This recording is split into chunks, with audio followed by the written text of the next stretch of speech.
Everyone. দেখো, প্রথমে একটু ভিডিও মানে একটা শেয়ার করার আগে মা মেয়ে মেলে দুজনের ফটো তুললাম। তারপরে একটা ভিডিও শেয়ার করলাম তোমাদের সাথে। আজকে মাংস রান্না করবো, কাঁঠাল মাংস। তার জন্য পেঁয়াজ লঙ্কা সব কিছু রেডি করলাম। পটল নিলাম দুটো, ভাজবো।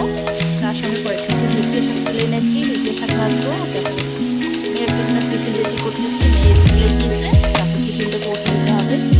তারপর টিফিনটা রেডি, পাঁচটা বানিয়ে ফেললাম। ওটাও দাদুর সঙ্গে দাদুকে পাঠিয়ে দেবো। তারপর দেখো, শাক ভাজাটা বসিয়ে দিলাম, শাক ভাজাটা করে নেব। আমি আমার মতন ঘরোয়াভাবে রান্নাটা করি, নিজের মতন করে রান্না করি, কারণ আমার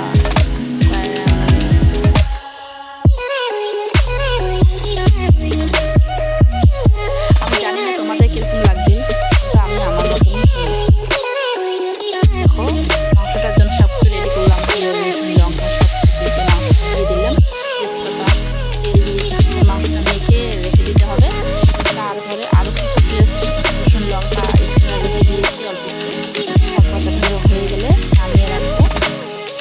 হয়ে গেছে।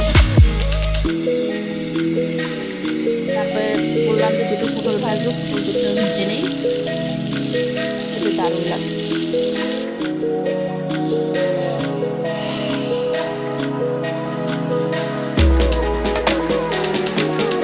আমার মনে হলো তোমাদের সাথে একটু ভিডিও শেয়ার করলে আমার খুব ভালো লাগবে, তাই আমার মতন আমি ঘরোয়া রান্না করে তোমাদের সঙ্গে শেয়ার করলাম।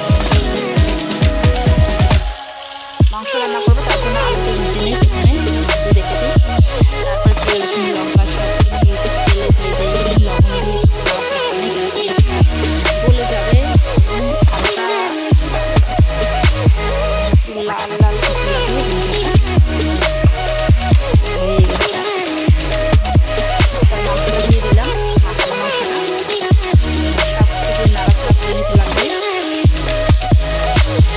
আমি ঘরোয়া পদ্ধতিতে আমি বাড়িতে কাঁচা লঙ্কাটা বেশি ব্যবহার করি। আমি শুকনো লঙ্কার গুঁড়ো, কাশ্মীরি লঙ্কার গুঁড়ো কালার করার জন্য আমি এগুলো ব্যবহার করি না, কারণ আমার বাচ্চার পক্ষে বিশেষ করে ক্ষতিকারক। তাই কাঁচা লঙ্কা দিয়ে রান্না করলে হয়তো কালারটা বেশি হয় না, কিন্তু কার ভালো লাগবে কি লাগবে না জানি না সেটা।